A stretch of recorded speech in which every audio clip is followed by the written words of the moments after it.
The winter morning settled over the city like a pale blue blanket, cold but filled with a strange, restless energy.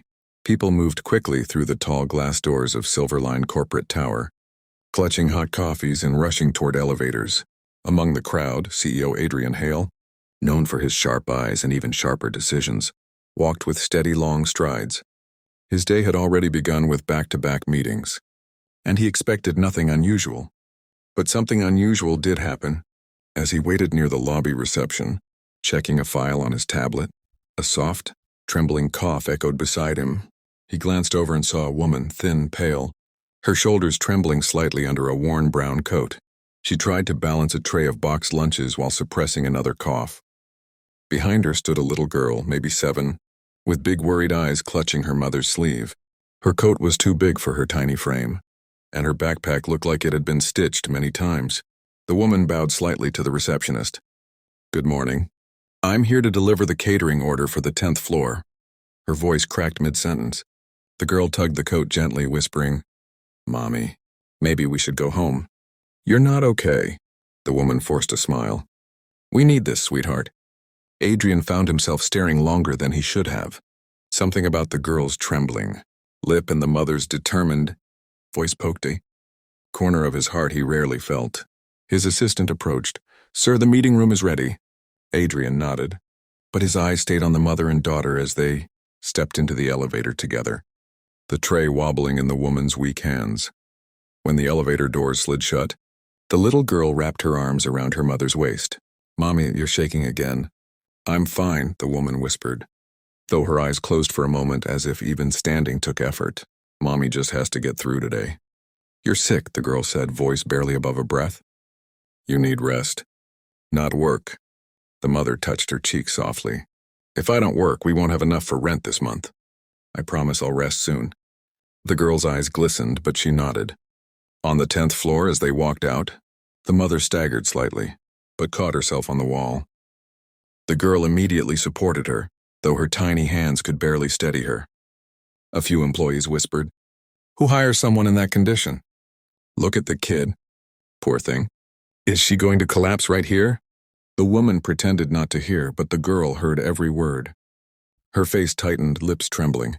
As they reached the conference room, the mother set the catering trays on the table, but her breath grew shallow. She coughed again, harder this time. A manager frowned. "Please don't cough near the food. And be quick, we're starting in 10 minutes. The mother bowed apologetically. Back downstairs, Adrian walked toward the boardroom for his meeting. But as he passed a glass balcony, he noticed the mother and daughter again, this time through a distant reflection in the elevator window. The woman leaned against the wall, clutching her chest, while the little girl frantically rubbed her back. Something inside him tightened. "Sir, we really should hurry," his assistant reminded. But Adrian didn't move. Through the glass, he saw the little girl glance around nervously before whispering something that froze him in place. "Mommy, please. I don't want you to go to the hospital again. We still haven't paid for the last time. Please don't faint." Her small voice cracked at the edges. Adrian's steps slowed until he found himself turning away from the boardroom entirely. "Sir, the shareholders are already waiting." "Tell them I'll join later," Adrian said, eyes fixed on the distant elevator where the girl tried to keep her mother upright. "This can wait." It shocked his assistant. Adrian Hale never delayed a meeting. But something else was calling him, something he couldn't ignore. He caught up to them outside the building. Snowflakes drifted down lightly, settling on the girl's hair as she supported her mother toward a small, rusted motorbike parked across the street. The mother stumbled, her vision swimming. The girl gasped and wrapped both arms around her waist to stop her from falling. "Mommy, sit. Please sit down." The woman collapsed onto the curb, coughing violently. Her fingers trembled as she covered her mouth. Adrian rushed over, voice firm yet gentle. "Don't move. You need help." The girl immediately stepped in front of her mother, arms spread out protectively, eyes wide with fear. "Please don't fire her," she blurted. "She's not weak. She's just sick today. She works so hard. Please don't take her job." Adrian froze. "Fire her?" he repeated softly. "I'm not here to fire anyone." The girl blinked, confused. He knelt down. "I just want to help." The mother shook her head weakly. "Sir, I can manage." Please don't trouble yourself. I just need a moment. But Adrian could see her lips had gone pale and her breaths were shallow. You need medical attention, he said firmly. We can't, the girl whispered. Hospitals cost too much. Mommy says we can't afford to go again. Adrian's jaw clenched as he looked at the child. Small, shivering, holding her mother with everything she had. No child should have to carry that weight. Not in his city. Not in front of his company. Adrian didn't think twice. He called his driver. Bring the car around now. Then he looked at the girl. What's your name? Leah. Leah, he said gently. Your mommy needs a doctor. I'll take responsibility. No money, no bills? Do you understand? Leah's eyes filled so quickly it startled him. She covered her mouth, trying not to cry in public. Really? You really mean it? He nodded. But the mother shook her head weakly. Sir, I can't accept charity. It's not charity, he replied. It's humanity. She tried to protest, but another coughing fit bent her over. Leah hugged her tightly, crying now. When the car arrived, Adrian carried the mother inside himself, supporting her weight with unexpected softness. Leah climbed in beside her mother, holding her hand tightly. As the car pulled away, the city blurred outside. Leah laid her head on her mother's lap, whispering, Please get better, please. I don't want to lose you. Adrian heard every word. He looked away, swallowing the tightness in his throat. At the hospital, doctors rushed to examine the woman. Adrian stayed with Leah in the hallway. Leah sat on a plastic chair, feet dangling, fingers twisting the straps of her backpack. Her tears had dried, but her eyes remained red. Adrian sat beside her. Does your mother have anyone else to help her? Family, relatives? Leah shook her head. It's just me and Mommy now. What about your father? He left when I was little. Mommy works alone. She wakes up before sunrise, cooks food for catering orders, drops me at school, then delivers lunches all day. Even when she's sick.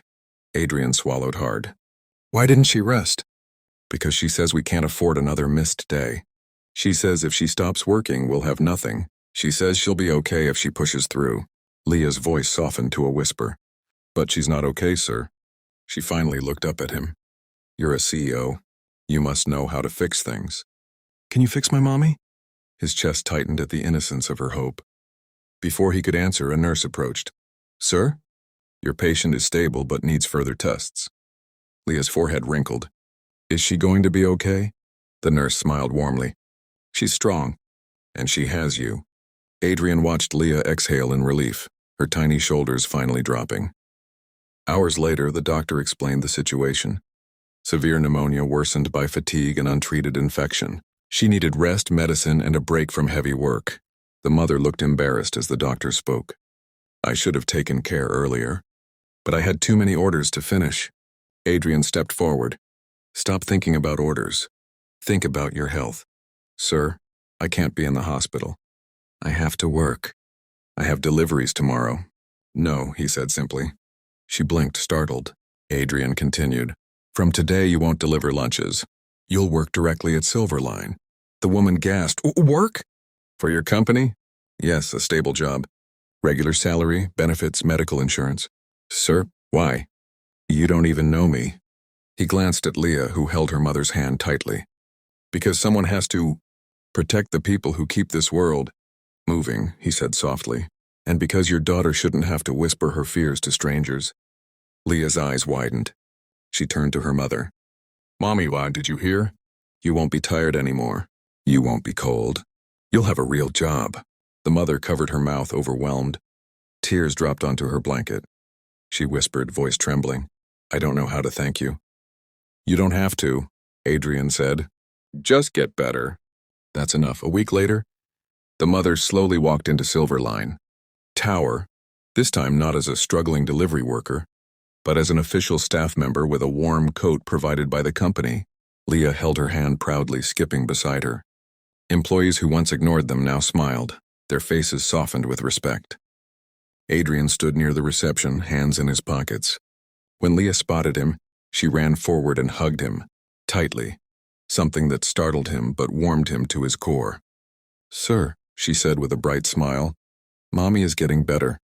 She doesn't cough all night anymore. That's good, Adrian said, kneeling to her height. You deserve a life where you don't have to worry every day. Leah nodded eagerly. And she says she can work without getting tired now.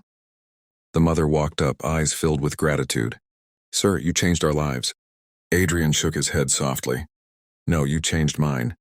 As the mother and daughter stepped into the elevator together, this time standing tall, smiling and safe, Adrian felt something rare bloom inside him.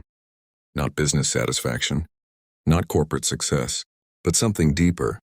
A quiet reminder that sometimes one small whisper is enough to change a heart forever. And Leah's whisper had done exactly that.